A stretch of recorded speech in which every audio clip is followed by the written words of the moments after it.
अस्सलाम वालेकुम, this is me Saeeda Tabassum और आज हम वैलिडेशन के पैराडॉक्स को समझेंगे कि ये क्यों होता है, किस तरह से तश्कील पा रहा होता है और इससे किस तरह से निकला जा सकता है। देखिए, सबसे पहले ये समझें कि इंसान को दूसरों की राय या दूसरों से एप्रिसिएशन की तलब होना एक फितरी बात है। लेकिन जब ये चीज़ इतनी शदीद हो जाए कि ये आदत में या मजबूरी में बदल जाए, तो वहाँ पे इंसान की शख्सियत डैमेज होना शुरू हो जाती है। इंसान में खुद एतमादी की कमी पैदा होना शुरू हो जाती है। उसके अंदर बेचैनी पैदा हो जाती है। वो हर वक्त दूसरों की तवज्जो के पीछे भागने लग जाता है।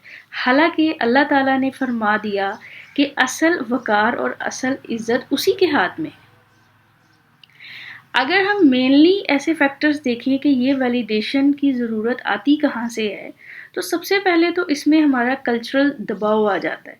हमारे ऐसे रसूम व रवाज, हमारी रिवायात और समाजी तौर पे ऐसी तरबियत जहाँ हम दूसरों की राय को ज़्यादा अहमियत देते हैं। हमें हमारा माशरा ये सिखाता है कि किसी भी काम को करते हुए हम सबसे पहले ये सोचते हैं कि लोग क्या कहेंगे, जिस वजह से हम हर चीज़ में दूसरों से एक्सेप्टेंस चाह रहे होते हैं। एक दूसरा फैक्टर इसमें हमारे अपने फैमिली की जो एक्सपेक्टेशंस होती हैं वो भी हैं। वालदैन बच्चों की कामयाबी को उनकी स्टडीज़ से, उनकी नौकरी से, उनकी शादी के ज़रिए मैयर कर रहे होते हैं, जिस वजह से लोग अपने अंदर सुकून पैदा होने के बजाय बैरूनी तारीफ पर इन्हिसार करना शुरू कर देते हैं। और तीसरा बड़ा फैक्टर आज के दौर में सोशल मीडिया का इम्पैक्ट है। इंस्टाग्राम, फेसबुक या किसी भी तरह के प्लेटफॉर्म्स जहां हर इंसान अपने लिए लाइक्स, कमेंट्स, शेयर्स, व्यूज़ चाह रहा है, जिससे ये सोच इंसान में पैदा हो रही है कि अगर लोग आपको पसंद कर रहे हैं तो ही आपकी हैसियत है, अदरवाइज़ आपकी कोई वैल्यू नहीं है। इसके पीछे कुछ साइकोलॉजिकल फैक्टर्स भी मौजूद हैं, जैसे कि रिजेक्ट होने का खौफ होना इंसान में, या उस पर जो बार बार वैलिडेशन से डोपामीन का असर हो रहा होता है, और उसके अलावा कोई भी एहसास से महरूमी, किसी भी तरह का इन्फेरियरिटी का उसमें होना, ये चीज़ें ही इंसान को असल में उसकी अंदरूनी खुशी को ख़त्म कर रही होती हैं और उसमें दूसरों की वैलिडेशन की ज़रूरत को मज़ीद से मज़ीद बढ़ा रही होती हैं। और आहिस्ता आहिस्ता वो बेचैनी, डिप्रेशन का शिकार हो जाता है।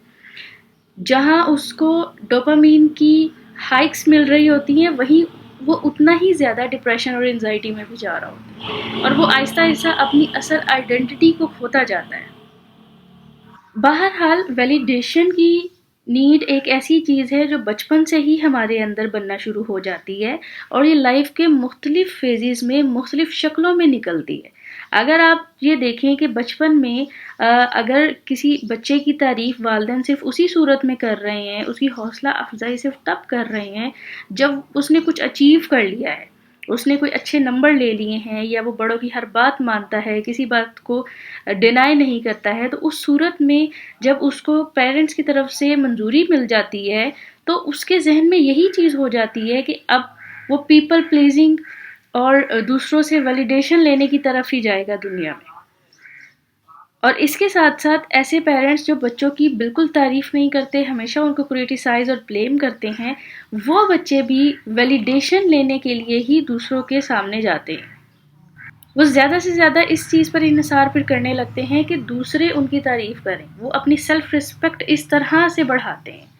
और अगर हम यंग लोगों की बात करें तो यंग लोगों में भी आजकल तो सोशल मीडिया पर ये चीज़ बहुत ज़्यादा चल रही है, क्योंकि आजकल के लोग ये समझते हैं कि अगर उनकी कामयाबी या पॉपुलैरिटी है तभी वो किसी वैल्यू में हैं। मेल हजरात पर यह दबाव होता है कि वो कामयाब हों, मजबूत हों, वो बाअसर नज़र आएं, तभी उनको इज्जत मिलेगी, तभी उनकी एक्सेप्टेंस होगी माशरे में, जिस वजह से वो दूसरों की वैलिडेशन लेते लेते अपने अंदर की खुद एतमादी और नरमी को खो देते हैं। और ऑफ कोर्स ख़वातीन पर भी इसका अक्सर दबाव हो रहा होता है, जहाँ वो खूबसूरत दिखने के लिए, परफेक्ट दिखने के लिए, हर एक चीज़ में अच्छा दिखने के लिए ये कोशिश कर रही होती हैं कि उन्हें तारीफ मिले और उन्हें माशरे में कबूल किया जाए।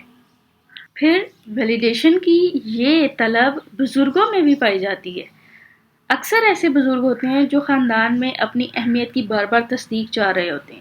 جب بھی انہیں یہ محسوس ہوتا ہے کہ گھر میں ان کی رائے کے علاوہ کسی بات کو فوکس کیا جا رہا ہے تو وہ اپنی رسپیکٹ اور اپنی آئیڈینٹی کے لیے ویلیڈیشن مانگنے لگ جاتے ہیں۔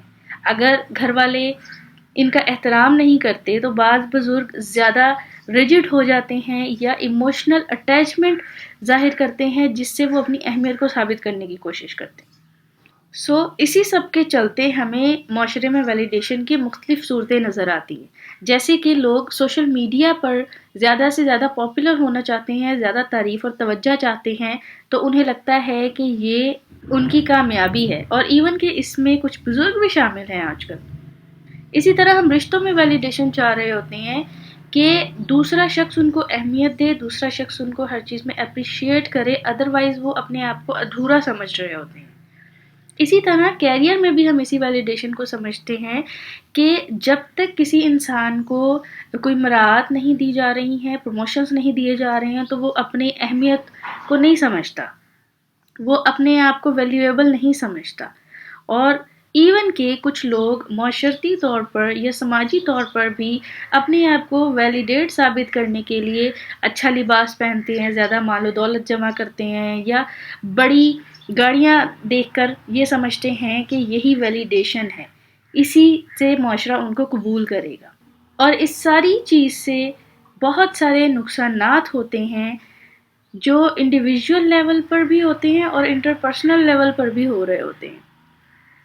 سب سے پہلے یہ نقصان ہوتا ہے کہ انسان میں سیلف کانفیڈنس کی کمی آ جاتی ہے، لوگ اپنا اصل بھول جاتے ہیں، اپنی ویلیو بھول جاتے ہیں اور ٹوٹلی دوسروں کی رائے پر انحصار کر رہے ہوتے ہیں۔ پھر دماغی طور پر جو دباؤ اور بے چینی ہو وہ بھی اپنی جگہ ہے، ایسے انسان کو ذہنی سکون زیادہ جلدی نہیں آتا۔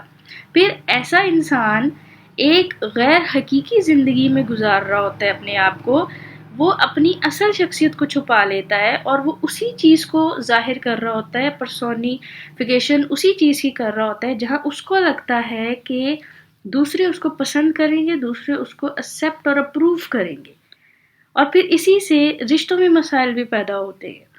جب کوئی شخص ہمیشہ دوسروں کی منظوری پر انحصار کر رہا ہوتا ہے تو وہ اپنے رشتے میں بھی بہت سینسیٹیو اور بہت انسیکیور محسوس کر رہا ہوتا ہے، جس سے آف کورس امپیکٹ ہو رہا ہوتا ہے اس کے اور اس کے ارد گرد کے لوگوں میں۔ اگر ہم اسلامک پوائنٹ آف ویو سے اس کو دیکھیں تو ہمیں قرآنی ایسی تعلیمات مل جاتی ہیں جہاں پہ ہمیں یہ بتایا گیا ہے کہ لوگوں کو کوئی بھی کام دوسروں کو دکھانے کے لیے نہیں بلکہ اللہ کی رضا کے لیے کرنا چاہیے۔ جیسے یہاں ایک حدیث میں کوٹ کرنا چاہوں گی جو ہم سب کو ازبر بھی ہے کہ اعمال کا دار و مدار نیتوں پر ہے اور ہر شخص کو وہی ملے گا جس کی وہ نیت کرے گا۔ تو اگر ہم اپنی نیت کو اللہ کی رضا کے بجائے لوگوں کی منظوری، لوگوں کی تعریف کے لیے بنانے لگ جائیں گے تو ہمارا ہر عمل کھوکھلا ہو جائے گا۔ اس ساری چیز سے نکلنے اور اس کے نقصانات سے بچنے کے لیے ضروری ہے کہ ہم خود کو کمزور یا ناکام نہ سمجھیں۔ اسلام میں ہر شخص کو اپنی منفرد خوبیوں کے ساتھ قابل عزت سمجھا گیا ہے۔ ہمیں اپنی سیلف ورتھ دوسروں کی منظوری پر نہیں چھوڑنی چاہیے۔ رشتہ داریوں میں یا تعلقات میں اگر آپ نے رسپیکٹ کرنی ہے تو اللہ کے لیے کریں، نہ کہ اس لیے کہ وہ لوگ آپ کی تعریف کریں۔ اصل اخلاص پیدا کریں، نہ کہ دکھاوے کے لیے اچھا بنے ہم۔ سوشل میڈیا پر بھی ہمیں دنیاوی شہرت کی حقیقت کو سمجھنا چاہیے کہ جو کھوکھلی ہے۔ اپنے ہر ایکٹ کو، اس کی نیت کو اللہ کے لیے خالص کر دیں، نہ کہ دنیا کی واہ واہ کے لیے، کیونکہ جو شخص اللہ پر بھروسہ کرتا ہے اسے اللہ کافی ہو جاتا ہے۔ اگر ہم اپنی اصل پہچان اور ویلیڈیشن اللہ کی رضا میں تلاش کریں تو نہ صرف ہمیں ذہنی سکون ملے گا بلکہ دنیا اور آخرت میں کامیابی بھی ملے گی۔ ویڈیو کیسی لگی کامنٹ سیکشن میں ضرور بتائیے۔ کسی اور ٹاپک پر آپ بریف چاہ رہے ہو تو وہ بھی لکھ دیجئے۔ میں آپ کو ملوں گی اگلی ویڈیو میں۔ ویڈیو کو لائک کریں، شیئر کریں کسی ایسے انسان کے ساتھ جس کو یہ کنسیپٹ سمجھنے کی ضرورت ہو، اور ہم اپنی ویڈیو کا اختتام کرتے ہیں سورہ طلاق کی اس آیت پر جہاں اللہ تعالیٰ فرماتے ہیں کہ جو شخص اللہ پر بھروسہ کرتا ہے اسے اللہ کافی ہو جاتا ہے۔ Thank you very much.